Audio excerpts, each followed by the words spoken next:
Hello বন্ধুরা, welcome to my YouTube channel আগন্তুক। আমি পিঙ্কি রায় চলে এসেছি তোমাদের সামনে আজকে একটা নতুন ভিডিও নিয়ে। নবম শ্রেণীর অর্থাৎ বিংশ শতকে ইউরোপ এই অধ্যায়ের ইতিহাসের একটা টিকা নিয়ে। আজকের টিকাটা কি?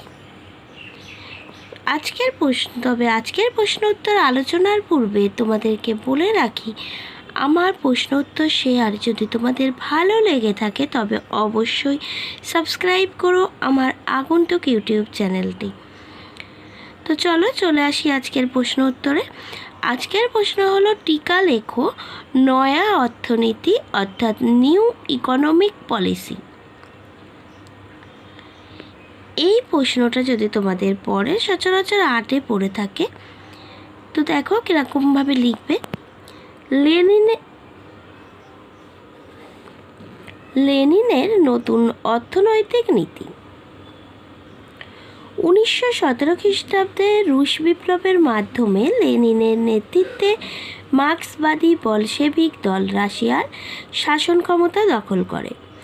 এই সময় রুশ প্রেসিডেন্ট লেনিন বিশুদ্ধ মার্ক্সবাদের পথ থেকে সরে এসে 1921 খ্রিস্টাব্দে যে অর্থনৈতিক নীতি ঘোষণা করেন তা নতুন অর্থনৈতিক নীতি বা নিউ ইকোনমিক পলিসি বা এনইপি নামে পরিচিত।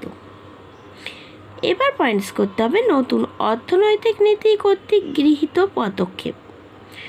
নতুন অর্থনৈতিক নীতির দ্বারা বিভিন্ন ক্ষেত্রে পদক্ষেপ নেওয়া হয়। এবার কোন কোন ক্ষেত্রে পদক্ষেপ নেওয়া হয় সেগুলো সম্পর্কে আমাদের লিখতে হবে। 1 নম্বর, কৃষিক্ষেত্রে।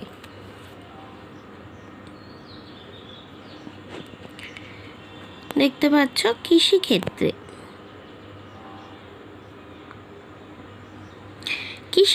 পয়েন্টস করে এর ভিতরে আবার 1, 2, 3, 4 করে সাব পয়েন্ট করতে হবে। নেক্সট পয়েন্ট হলো 2 নম্বর, শিল্পক্ষেত্রে। এই যে শিল্পক্ষেত্রগুলো আছে এর ভিতরেও 1, 2, 3, 4 করে লিখতে হবে। এবার চলে আসি 3 নম্বর পয়েন্টস, বাণিজ্যিক ক্ষেত্রে। ঠিক আছে, এই যে নতুন অর্থনৈতিক নীতি কর্তৃক গৃহীত পদক্ষেপ, তাহলে প্রথমে চলে এসেছিলাম কৃষিক্ষেত্রে, 2 নম্বর শিল্পক্ষেত্রে, 3 নম্বর চলে আসছে বাণিজ্যের ক্ষেত্রে। বাণিজ্যের ক্ষেত্রে 1, 2, 3 করে 3টে পয়েন্টসে লিখতে হবে। এবার সবশেষে যে কোনো প্রশ্নের উত্তর যদি আমরা উপসংহার না লিখি তাহলে সেটা শেষ হয় না। তাই অবশ্যই আমাদের মূল্যায়ন বা উপসংহার বলে একটা পয়েন্টস আমাদের দিতে হয়, তো সেইটা লিখতে হবে উপসংহারে। উপসংহারে কি লিখবে দেখতেই পাচ্ছ। লেনিন নয়া অর্থনৈতিক নীতির মাধ্যমে রাশিয়ার অর্থনীতিকে শক্ত ভিতের উপর প্রতিষ্ঠা করেন। এর দ্বারা রাশিয়ার কৃষক ও শ্রমিকদের অবস্থার উন্নতি ঘটে এবং ব্যবসা বাণিজ্যও বৃদ্ধি পায় এবং বহু ক্ষেত্রে মাঝারি ও বৃহৎ শিল্পকেন্দ্র স্থাপিত হয়। এটা লিখলে টিকাটা কমপ্লিট হবে।